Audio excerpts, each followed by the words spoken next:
Cooking in Alaska, making things that are great, even better. Welcome to Marianne's Alaska Kitchen. Today I'm going to be making a family favorite, a friend favorite, a crowd favorite, coconut chicken curry. I first discovered Indian food when I came back from Europe and landed in New York and had a couple of days and needed to be there. And I went to an amazing Indian food restaurant. Can't remember the name, I'm sorry. But it was revelatory. Changed my life. And I've been learning how to cook that ever since. Thanks, Matter Jaffrey. I have learned so much from you.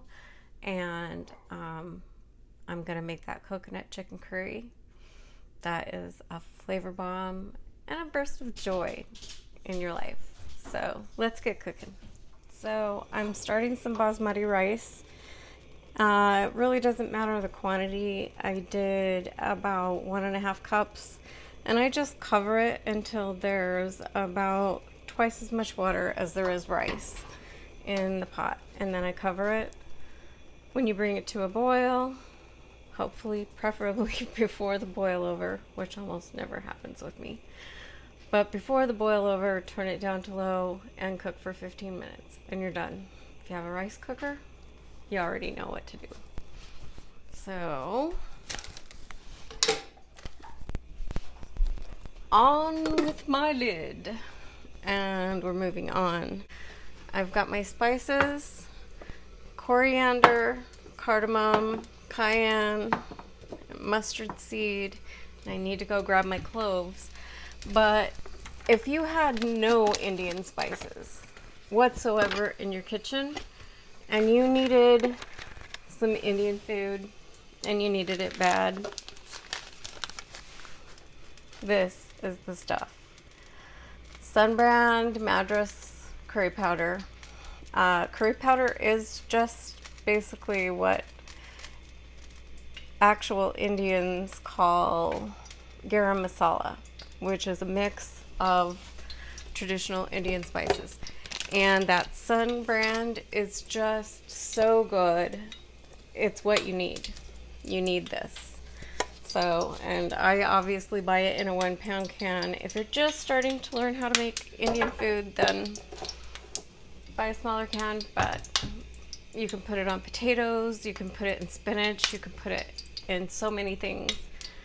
I strongly advise buying that. My friend Lisa puts it on her halibut. Like, it's so good. I recommend the pound can so you don't waste your money. So, unlike Thai food, which is mostly made with fresh things, Indian food is made with a mix of dried spices, which is definitely their high achiever. But they also have some fresh ingredients that they rely on and usually like to finish their dishes with. So we've got some onion here, we've got some fresh garlic, and I've got some fresh ginger. I'm going to chop those up and get those started, and then I'm going to add my spices to the oil, which is a key thing with Indian cooking, is that you bloom your spices in the oil. So throw some Bollywood music on, and I'm going to throw some onions in. I would totes have some Bollywood music playing, but I don't want to get in trouble with YouTube. So in that goes. I'm going to grate the ginger, and I may be hearing from y'all about this, but unless your ginger is like really, really tough, I don't worry too much about getting every little tiny bit of skin off. You can make ginger tea with the skin, which is amazing and super good if you have digestive issues or nausea problems. You just put these skins into a pot with some hot water, boiling water, and let it steep. And that's a great way to get rid of nausea that works way better than any prescription. So then I'm going to grate my ginger, which is about a 1.5-inch cube-ish. Cubish. It's cubish. And the ginger goes in with the onions and some salt to get the water out of the onions and also to get that ginger releasing its own liquid and just giving up its flavor. So I'm going to turn that back up to about medium high. I'm going to chop up my garlic. Don't be scared of a knife. If you keep your fingers like that, like a claw, there's no way that knife is going to go into it. You just keep your fingers bent like that and the knife pushed up against that claw. And no matter what you do, you're not going to cut yourself. It's just not going to happen. Because it's coming up against a plank. So, I did not have this skill when I first started cooking at all. My mother-in-law very generously told me that I was cutting onions wrong because I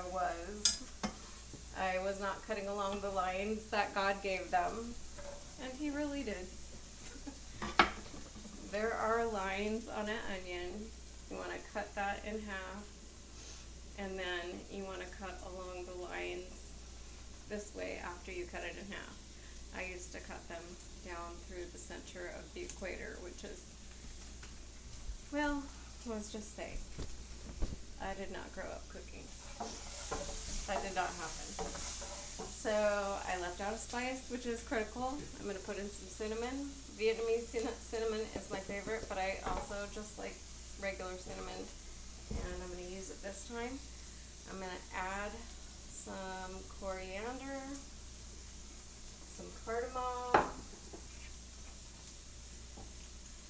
about a teaspoon of each, 1/8 of a teaspoon of cayenne pepper. You can add more, you can add less if you like spice, and some mustard seeds. They're going to get popping when they hit that oil. That's okay, that's normal. My rice is bubbling, so I'm going to turn it down to low. And I'm going to hit my timer for 15 minutes. And if it needs to be cracked, it needs to be cracked so it doesn't boil over, which is nice.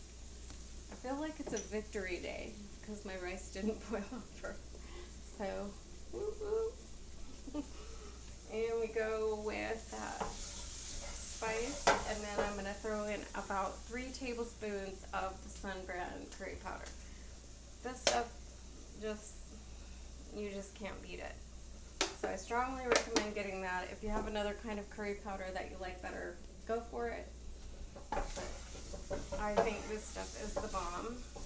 And when you see this, which it looks kind of dry, that means it's time to add just a little bit more oil. Cooking is so much about paying attention to what's going on in your pan and noticing if you have your heat up too high, if you have your heat too low, if your ingredients look too dry. Like if you're making hash browns and they look really dry, you need to put some more butter or oil in them, or in this case, in your Indian food. If it's up too much, you want to put some oil in it and let it not be dry. I like buying these individually frozen breasts because they have a tendency to not get the freezer burn on them.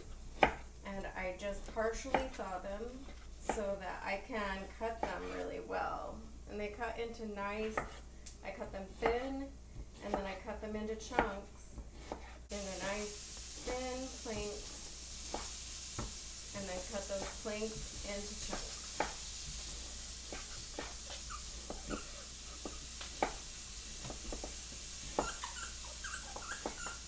I still want to go, hey, hey, hey.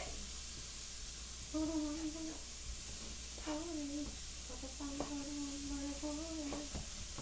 just want to hear some Bollywood music, but I can't. So you got my horrible rendition of Indian music. So now we get our chicken in there and mix it in with those spices and the oil. And wash my hands. So I've just added a lot of chicken into the spices and onion and ginger and garlic mix. I'm going to put a little more oil in it because it is looking dry for the quantity of food in it. Just about another teaspoon. Once the chicken is cooked, I'm going to be back and add our liquids. So our meat is pretty much cooked. As you can see, I'm going to add in my can of coconut milk. I like this brand. Anything that you see for coconut milk when you open it, if there's not kind of like at least an inch of coconut cream, I say ditch that brand, you're getting ripped off. There are other indicators, but that's pretty much mine for picking a good coconut milk. And then blend that in. And we're pretty much almost to takeoff here. The only thing else I'm going to add is some coconut, which is obvious. I just want to put my face in this. It's like so good. The consistency is beautiful. As soon as you add that cream, turn your heat off because you don't want your sauce to break. And breaking just means that the oil separates from the fat and it just, or from the milk solids, and it becomes not emulsified. So as soon as you add the cream, take it off heat. And then the last thing we add is a little bit of cilantro just for topping and sliced almonds. So we are almost there. So I've washed my board. I'm gonna cut up my cilantro, which I'm just gonna do probably about 3 tablespoons. It is for flavor and for garnish, so you don't need like a whole batch or a whole bunch, but coarsely chopped.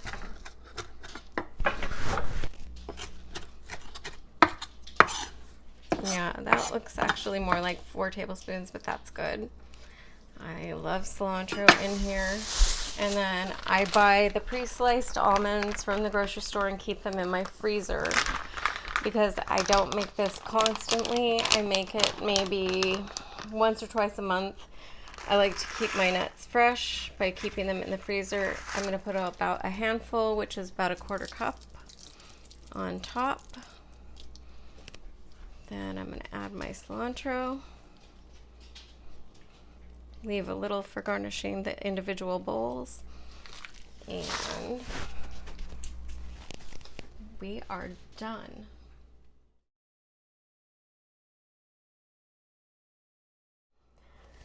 So I've got some of that amazing aromatic basmati rice at the bottom of this bowl and the sauce with the chicken coconut curry on top, a little bit of almonds and cilantro.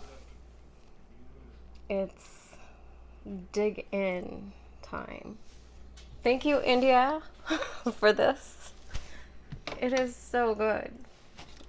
There's a reason why people have fallen in love with curries, and I never would have found out if I didn't leave Utah. So we're gonna have a little taste of joy. So much going on with Indian food. The spices just, you get little hits from everything with each bite. It's amazing.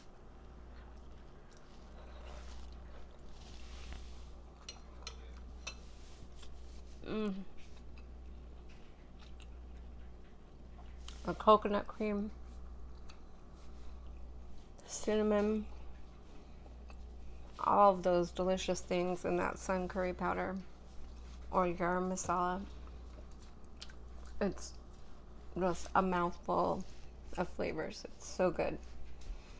Thanks for visiting with Mary Ann's Alaska Kitchen. I hope we see you again.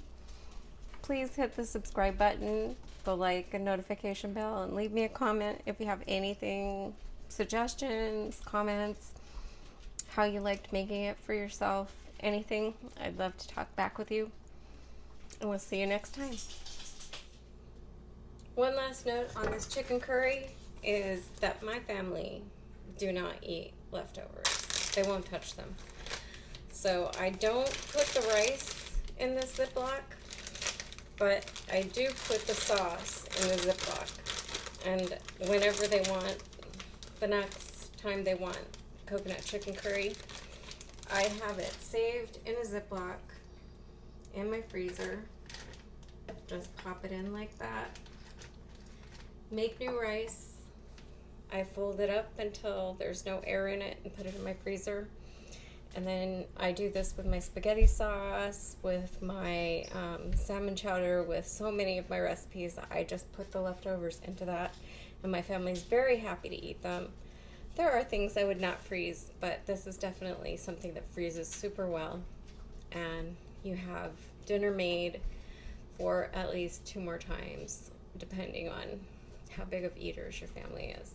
So pop what you have left after you feed your family into a Ziploc and pop it in the freezer, and you will be very happy the next time they ask for this dish.